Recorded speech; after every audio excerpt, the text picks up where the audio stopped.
ভাতারের ভাত খামু না মা বলগা বাবারে, লাঙ্গের ক্ষেতের পুরা বাগুন আমার মজা লেগেছে। দেখছেন, লাঙ্গের ক্ষেতের পুরা বাগুন এর মজা লাগছে।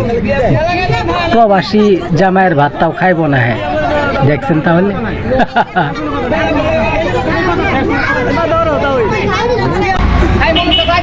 এক প্রবাসী ভাইয়ের স্ত্রী, দেখেন, যে পরিবারকে সুখে রাখার জন্য, যে পরিবারের মুখে হাসি ফোটানোর জন্য দেশের মায়া ত্যাগ করে, আত্মীয় স্বজনের মায়া ত্যাগ করে আপনারা দূর দেশ প্রবাসে চলে যান, তারা কি আসলেও মানে আপনাদের কথা একটু চিন্তা করে, মানে আপনাদের কথা নিয়ে একটু ভাবে? মনে হয় না রে ভাই। আসলে কাকে বিশ্বাস করবেন? দুনিয়াটা আসলেও শেষ। দেখেন, যার মুখে হাসি ফোটানোর জন্য আপনি এত দূর চলে গেছেন,